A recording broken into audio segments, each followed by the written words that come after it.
निसर्गाने आपल्याला 2 कान, 2 डोळे आणि फक्त एकच जीभ दिली आहे, जेणेकरून आपण बोलण्यापेक्षा जास्त ऐकावे आणि पाहावे. काय आम्ही जास्त आणि अनावश्यक बोलतो? उपासना उपासना उपासना उपासना प्रभुजी करो उपासना प्रभुजी करो उपासना उपासना उपासना उपासना उपासना.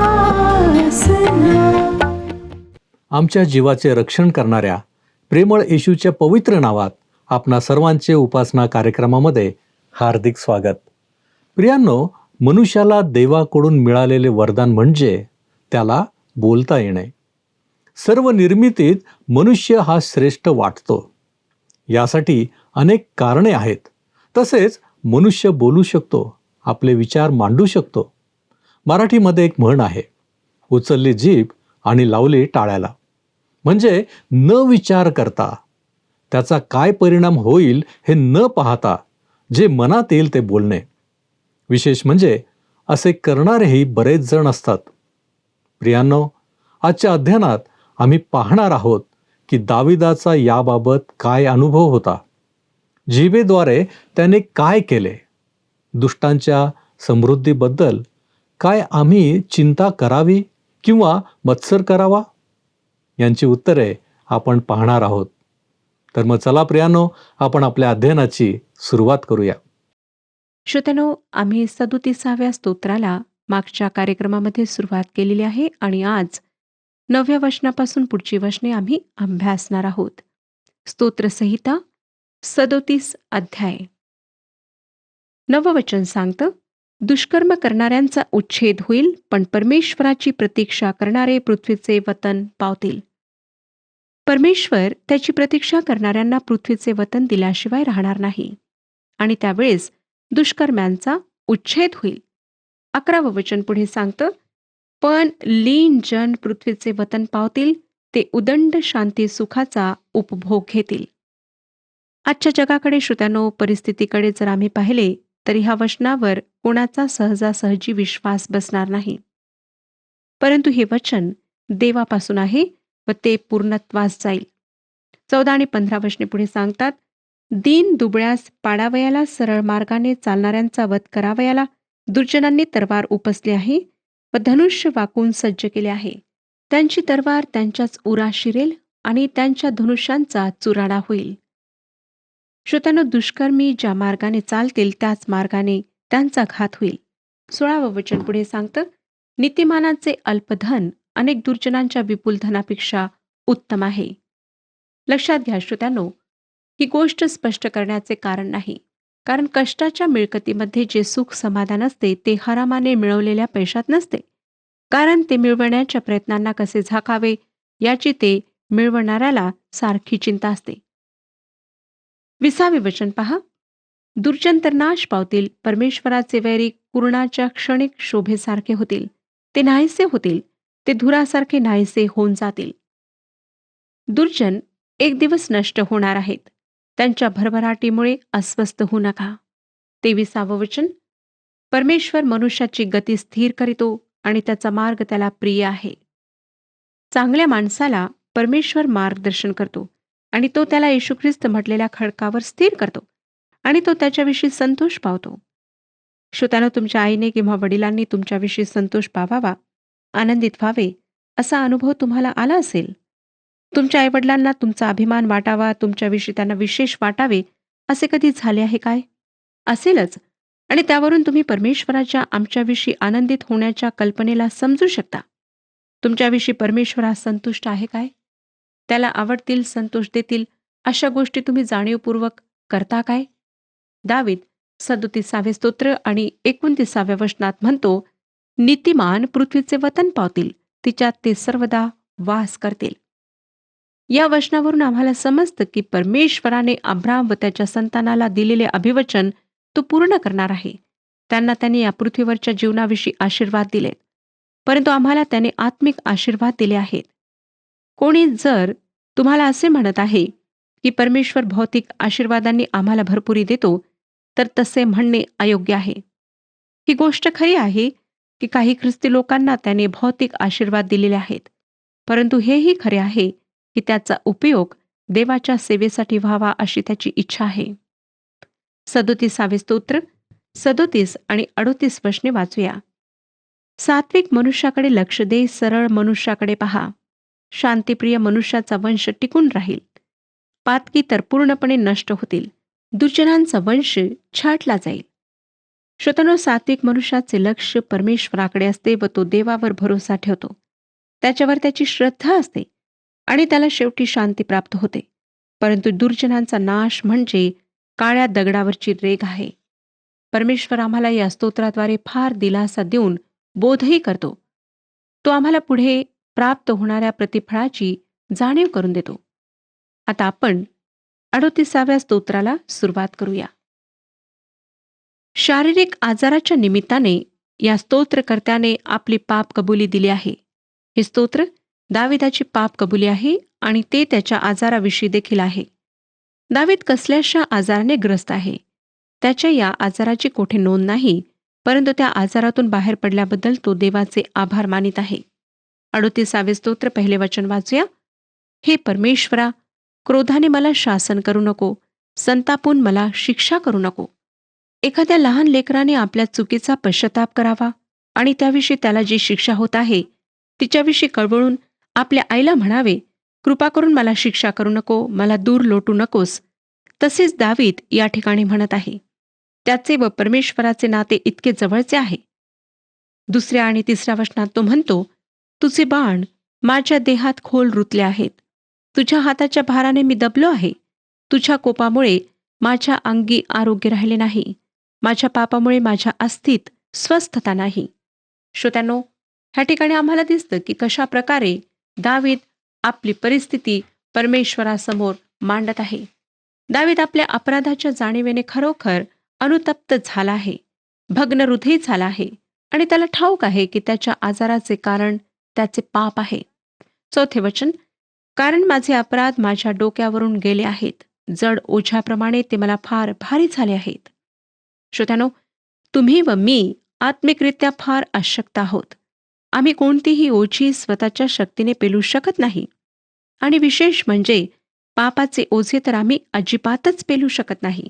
त्यासाठी आम्ही परमेश्वराकडे जायला पाहिजे, त्याच्या चरणी ते समर्पित करायला पाहिजे. आमचे ओझे येशू ख्रिस्ताद्वारे प्रभू परमेश्वराच्या हाती सोपवून दिल्यावर किती हलके व मोकळे वाटते याचा अनुभव तुम्ही कधी घेतला आहे काय? विश्वासणाऱ्यांसाठी हा अनुभव नवा नाही. 38 स्तोत्र 5 ते 8 वचने आपण वाचूया. माझ्या मूर्खपणामुळे माझ्या जखमा सडून त्यात दुर्गंधी सुटली आहे. माझ्या अंगाला आळेपिळे येतात. मी अगदी वाकून गेलो आहे. दिवसभर मी सुतक्याच्या वेशाने फिरतो. माझ्या कमरेला दाह सुटला आहे. माझ्या अंगी आरोग्य अगदीच राहिले नाही. माझे अंग बधीर झाले आहे व फारच ठेचून गेले आहे. मी आपल्या हृदयातील तळमळीमुळे ओरडत आहे. श्रोत्यांनो, ह्या ठिकाणी आम्हाला दिसतं की दाविदाची काय स्थिती होती. दावीद या ठिकाणी म्हणत आहे की त्याचा मूर्खपणा त्याच्या आजारपणास कारणीभूत झाला आणि आता त्याला मानसिक यातनाही होत आहेत. बऱ्याचदा श्रोत्यांनो, आमच्या मूर्खपणामुळे आम्ही चुका करतो, आमच्या हातून पाप होते आणि त्या पापाची बोचरी जाणीव जेव्हा आमच्या मनाला असह्य होते व आम्हाला कोणाजवळही मन मोकळे करण्याची संधी मिळत नाही किंवा भीती वाटते, तेव्हा शेवटी त्या मानसिक यातनांचा आमच्या शरीरावर परिणाम होत राहतो. परंतु प्रभू येशू ख्रिस्त आमचा उत्तम मित्र आहे. या स्तोत्रात पुढे दावीद सांगतो त्याप्रमाणे आमचे आप्त स्वकीय, आमचे प्रियजन आम्हाला समजून घेणार नाहीत, परंतु येशू ख्रिस्त आम्हाला समजून घेऊ शकतो. कारण तो तुमच्या व माझ्यासारखा दुबळा मानव बनून या पृथ्वीवर राहिला. त्याने तुमच्या व माझ्यासारखेच मोहांना तोंड दिले. परीक्षांना तो सामोरा गेला, परंतु त्या सर्वावर त्याने विजय प्राप्त केला. श्रोत्यानो, आज तुमच्या अपराधामुळे तुम्ही एकाकी पडला आहात काय? आजारी, दुःखी, अस्वस्थ आहात काय? तुम्ही जर येशू ख्रिस्ताजवळ आपले मन मोकळे केले, आपले अपराध कबूल केले, तर तो तुमचे सहाय्य केल्याशिवाय राहणार नाही. तुमच्या अपराधांची क्षमा करून तुम्हाला स्वतःची शांती दिल्याशिवाय राहणार नाही. त्याने योहानकृत शुभवर्तमान 14वा अध्याय 27व्या वचनात सांगितले. योहानकृत शुभवर्तमान 14वा अध्याय 27वे वचन, मी तुम्हास शांती देऊन ठेवतो, आपली शांती तुम्हास देतो. जसे जग देते तसे मी तुम्हास देत नाही. तुमचे अंतकरण अस्वस्थ अगर भयभीत होऊ नये. प्रिय श्रोत्यांनो, प्रभू येशू ख्रिस्त आम्हा प्रत्येकासह आहे. फक्त आम्ही त्याला त्याच्या नावाने बोलवायला हवे, त्याच्याजवळ आपली पापे कबूल करायला हवीत आणि त्याच्या या वचनाची सत्यता आम्ही अनुभवायला हवी. श्रोत्यांनो, पुष्कळसे लोक ह्या स्तोत्राचा वेगळाच अर्थ काढून येशू ख्रिस्ताच्या वधस्तंभावरील मरणाशी त्याचा संबंध जोडतात आणि म्हणतात की जेव्हा येशू ख्रिस्ताने संपूर्ण मानवजातीच्या पापांना स्वतःवर घेतले, तेव्हा त्याने साक्षात मानवजातीचे सर्व आजार सुद्धा स्वतःवर घेतलेत. हे खरे असू शकत नाही, कारण रोग पापाचा परिणाम आहे आणि येशू ख्रिस्त निष्पाप होता. त्याच्यात मुळीच पाप नव्हते. तो पवित्र होता. पापी स्वभावातून त्याचा जन्म झाला नाही. येशू ख्रिस्ताच्या या पृथ्वीवरील जीवनाविषयी परमेश्वर पित्याने मार्क शुभवर्तमान 1 अध्याय आणि 11व्या वचनात म्हटले. मार्क शुभवर्तमान 1 अध्याय आणि 11वे वचन, तेव्हा आकाशातून अशी वाणी झाली की तू माझा पुत्र मला परमप्रिय आहेस, तुझ्याविषयी मी संतुष्ट आहे. श्रोत्यानो, येशू ख्रिस्त पवित्र, मनात काही कपट नसलेला, पापापासून अलिप्त असा होता.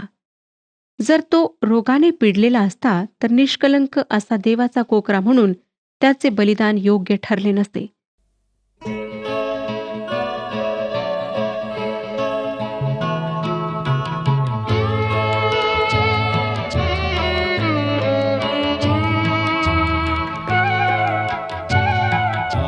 जीव तुझ साठीच रे ख्रिस्ता, आता स्वीकारून घे मला.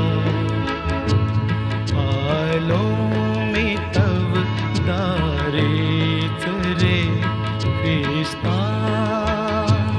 आता कवटाळून घे मला. जीव तुझ साठीच रे.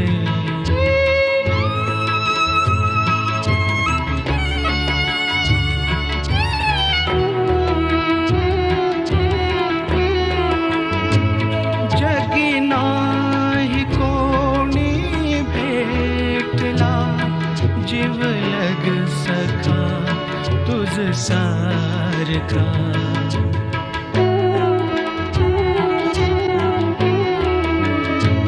जगी नाही कोणी भेटला, जीवलग सखा तुझ सारखा. भारावने मन जाय रे ख्रिस्ता, बघता निस्वार्थ तव प्रेमा. जीव तुझ साठीच रे.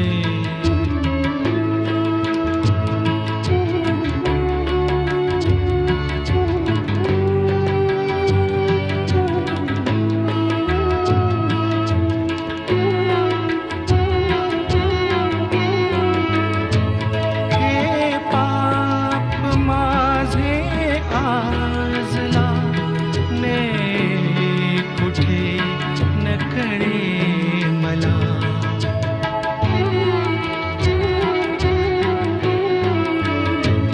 हे पाप माझे आजला, ने कुठे नकळे मला. आलास तू मजसाठी रे ख्रिस्ता, आता स्वरते तू मजला. जीव तुझ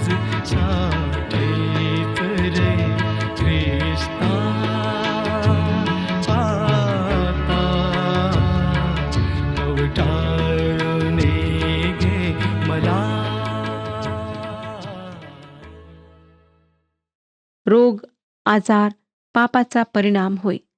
जेव्हा येशू ख्रिस्त वधस्तंभावर खिळला गेला तेव्हा तो अगदी पवित्र होता. पहिल्या 3 तासांमध्ये मानवाने जे काही निष्ठेचे वर्तन त्याच्यासोबत करता येईल ते केले. परंतु नंतरच्या 3 तासात देवाने अतिउत्तम ते केले, कारण येशू ख्रिस्ताने संपूर्ण मानवजातीचे पाप स्वतःवर घेतले. ह्या ठिकाणी आम्हाला फार अधिक सावधानी बाळगायला हवी. येशू ख्रिस्ताने संपूर्ण जगाचे पाप स्वतःवर घेतले. जेव्हा आम्हाला सांगण्यात येते की त्याने आमचे रोग सहन केलेत, ते रोग जे पापामुळे आहेत. शिमोन पेत्राने ह्या गोष्टीला पेत्राचे पहिले पत्र 2 अध्याय आणि 24व्या वचनामध्ये फार स्पष्टपणे सांगितले आहे. पेत्राचे पहिले पत्र 2 अध्याय आणि 24वे वचन. त्याने स्वतः तुमची आमची पापे स्वदेही वाहून खांबावर नेली, ह्यासाठी की आपण पापाला मेलेले होऊन सदाचरणासाठी जगावे. त्याला बसलेल्या माराने तुम्ही निरोगी झाला. कशापासून निरोगी? आमच्या रोगांपासून नाही, आमच्या पापांपासून निरोगी झालो. त्याने आमची पापे स्वतःवर घेतलीत आणि आमच्या पापांचा प्रश्न त्याने सोडवला. त्याचे शरीर रोगीटले नव्हते श्रोत्यानो. रोग पापाचा परिणाम आहे आणि येशू ख्रिस्तात कुठलेही पाप नव्हते. हे म्हणणे अगदी चुकीचे आणि वायफळ आहे की येशू ख्रिस्त जेव्हा क्रुसावर टांगला गेला तेव्हा तो रोगी होता. आज जे आम्ही रोगी व आजाराने ग्रस्त आहोत ते आम्ही ह्या स्तोत्रात दाविदासोबत स्वतःला ठेवू शकतो. आणि हे अगदी बरोबर आहे की प्रथम आम्ही आमचे आजार, रोग त्या महान वैद्याजवळ आणावेत आणि उत्तमात उत्तम त्याच्याकडे जावे. डॉक्टरजवळ जी बुद्धी, जे चातुर्य आहे ते सर्व देवाकडून त्यांना प्राप्त झालेले असते. मग आपण हे माना किंवा नका मानू. बरेचसे लोक आज अशी शिकवण देतात की औषध घेणे चुकीचे आहे किंवा डॉक्टरकडे जाणे चुकीचे आहे. माझं म्हणणं हे आहे की जी औषधे आहेत ती परमेश्वराची निर्मिती आहे. डॉक्टरांना बुद्धी देणारा परमेश्वर आहे. म्हणून डॉक्टरकडे जाणे, औषध घेणे काही वावगे नाही. परंतु ह्या बाबतीत मी वाद घालू इच्छित नाही. आता आपण 39व्या स्तोत्रावर थोडक्यात मनन करूया. हे स्तोत्र उत्तर क्रियेसाठी आहे. हे चित्तवेधक स्तोत्र मानवजातीचा अशक्तपणा, चंचलपणा व नीचपणा व्यक्त करणारे, मानवी अस्तित्वाची व्यर्थता स्पष्ट करणारे आहे. या स्तोत्राचा उपयोग बऱ्याचदा उत्तर क्रियांकरिता केला जातो. काहींच्या मते हे स्तोत्रसंहितेमधील सर्वात सुंदर शोकगीत आहे. पेरोने यांच्या मते ह्या पवित्र गायकाच्या मनात दबलेल्या भावना आहेत आणि त्याच्या मनात विचारांनी खूप गर्दी केली असली तरी तो त्या विचारांना शब्दात व्यक्त करीत नव्हता. कारण समोरच्या सहानुभूती नसलेल्या लोकांसमोर आपल्या तोंडातून नको ते शब्द बाहेर पडतील आणि समोरच्या दुष्टांना त्याच्या विरुद्ध बोलायला संधी मिळेल अशी भीती त्याला वाटते. आणि शेवटी आपल्या भावना आणखीन दाबून ठेवता येत नाहीत म्हणून तो त्या माणसासमोर नाही तर देवासमोर त्या व्यक्त करीत आहे. आणि देवाच्या दृष्टिकोनातून जीवनाच्या समस्येकडे पाहिले नाही तर ती समस्या किती निराशादायक असते हे जणू त्याला माहीत आहे. श्रोत्यानो, खरोखर अगदी प्रामाणिकपणाने विचार केला तर देवाच्या या विश्वामध्ये मानवी जीवन एक प्रचंड अपयश आहे आणि देवाशी नातेसंबंध नसतील तर ते निरर्थक आहे. खरोखर येशू ख्रिस्त या देवपुत्राशिवाय काहीही अर्थपूर्ण नाही. आपण या सुंदर स्तोत्राचे म्हणजे 39व्या स्तोत्राचे पहिले वचन वाचूया. पहिलं वचन सांगतं, स्तोत्रसंहिता 39वा अध्याय, पहिलं वचन. मी म्हणालो की आपल्या जिभेने पाप करू नये म्हणून आपल्या चालचलणुकीस जपेन. माझ्यासमोर दुर्जन आहे तोपर्यंत मी आपल्या तोंडाला लगाम घालून ठेवीन. हे दाविदाचे स्तोत्र आहे आणि हे मुख्य गवई यदुथून ह्याला समर्पित आहे. हा यदुथून कोण होता?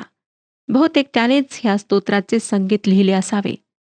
इस्रायलांच्या भक्तीशी ज्या 3 संगीतकारांचा संबंध होता त्यापैकी हा एक होता. आसाफ, हेमान हे दुसरे 2 होते. दावीद जो अतिउत्तम गायक होता त्याच्यासोबत हे 3 संगीतकार संगीताच्या सेवेसाठी होते.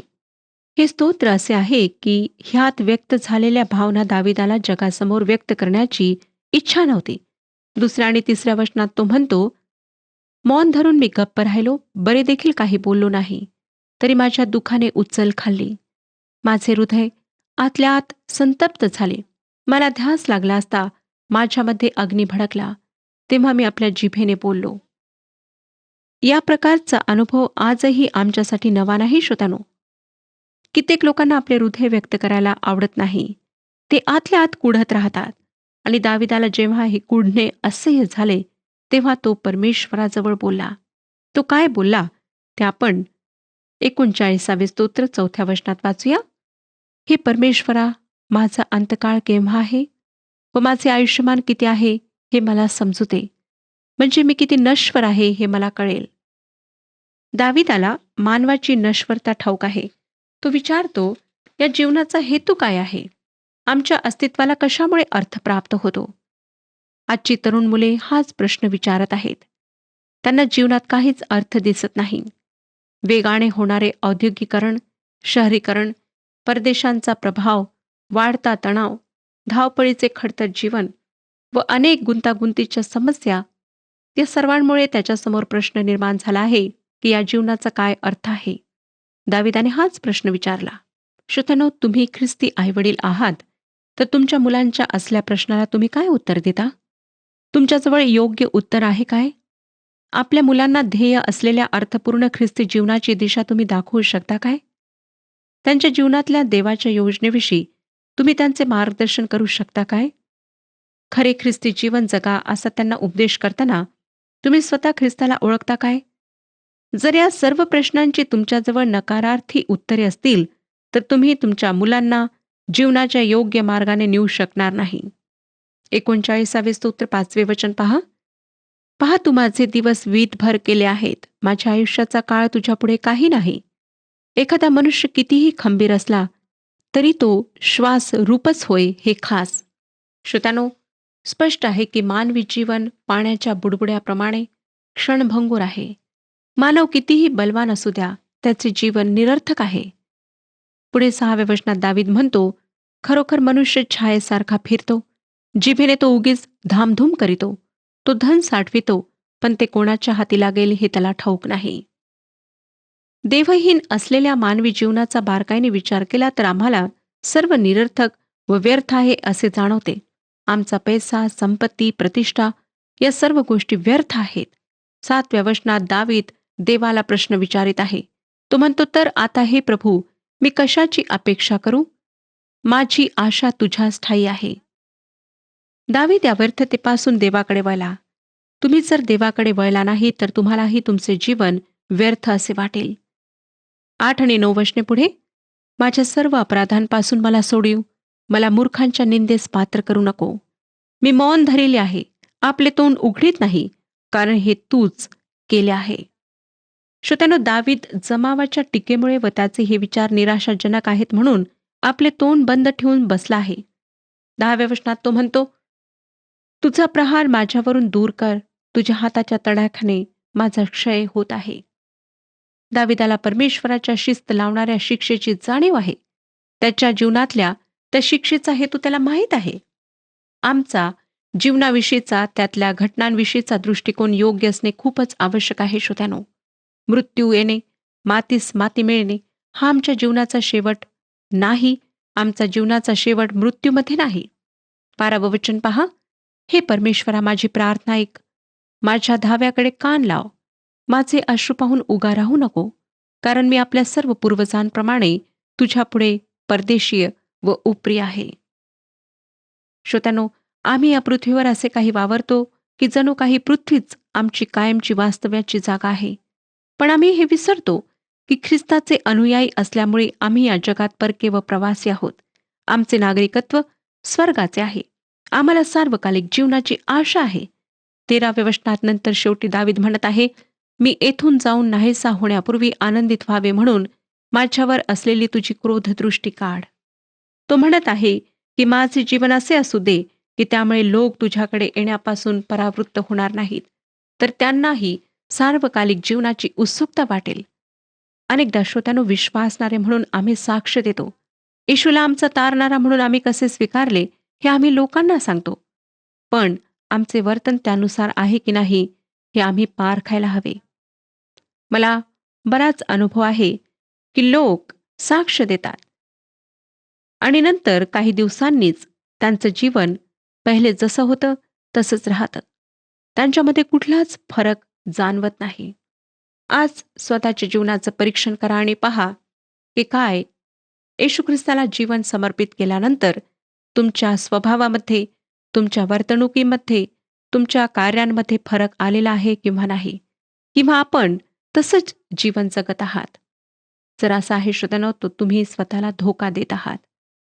गंभीरपणे ह्या गोष्टीवर विचार करा आणि पुन्हा एक वार आपलं जीवन ख्रिस्ताच्या हातात समर्पित करा. परमेश्वर आपणा सर्वांस आशीर्वाद देव. मागील कार्यक्रमातील प्रश्नाचे उत्तर आहे बी.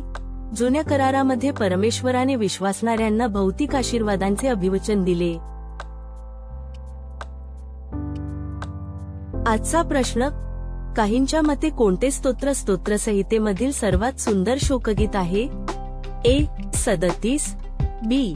38, सी. 39, डी. 40.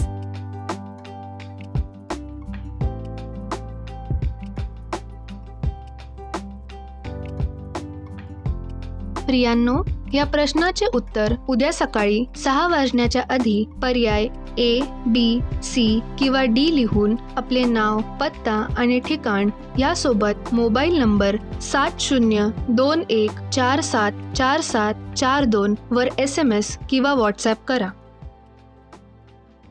प्रियांनो, आज आम्ही पाहिले आहे की आम्हाला बोलणे हे वरदान आहे. म्हणूनच आम्ही आमची जीभ नियंत्रणात ठेवावी. शब्दांनी आम्ही पाप करू नये.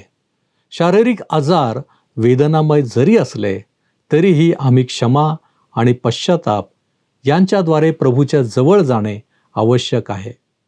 आम्ही आमच्या शब्दांनी पाप करू नये. जीवनाची क्षणभंगुरता विचारात घेऊन देवावरच आमची अपेक्षा आणि आशा ठेवावी. प्रियांनो, काय या सर्व गोष्टी करण्यासाठी आपली तयारी आहे? पापाविषयी आम्ही काय करतो? काय आमच्या चुका आमच्या मूर्खपणामुळे होतात? आपण आत्मपरीक्षण करूया. आपण प्रार्थना करू. आमच्यावरती प्रीती करणाऱ्या आमच्या प्रेमळ परमेश्वर देव बाप्पा, धन्यवाद देतो, तुझे आभार मानतो यासाठी की बाप्पा तू आम्हाला निर्माण केलेलं आहेस. आणि प्रभूजी, तुझ्या सर्व निर्मितीमध्ये तू आम्हाला श्रेष्ठ असं निर्माण केलेलं आहेस. प्रभूजी, तू आम्हाला सर्व काही दिलेलं आहेस विशिष्ट हेतूनं. होय प्रभूजी, आम्हाला बोलता येतं, आम्हाला आमचे विचार प्रकट करता येतात. आणि म्हणूनच बाप्पा, ज्या जिभेच्या द्वारे या गोष्टी घडतात, प्रभूजी, आम्ही योग्य रीतीनं बोलावं, आवश्यक तेच बोलावं आणि तुला आवडेल तेच आम्ही बोलावं. यासाठी प्रभूजी आम्हा प्रत्येकाला तू सहाय्य कर. होय बाप्पा, आमच्या मनातले विचार तुला ठाऊक आहेत. आमच्या मुखामध्ये येणारे शब्द देखील तुला ठाऊक आहेत. आणि म्हणूनच आम्ही तुला विनंती करतो, तुझी कृपा फक्त आम्हाला तू दे. तारणारा प्रभू येशू ख्रिस्त याच्या गोड आणि गौरवी नावात ही प्रार्थना करतो, म्हणून तू ऐक. आमेन. ख्रिस्ताने तुम्हाला निवडले आहे, म्हणून योग्य फळ द्या. प्रभू आपणास सहाय्य करो.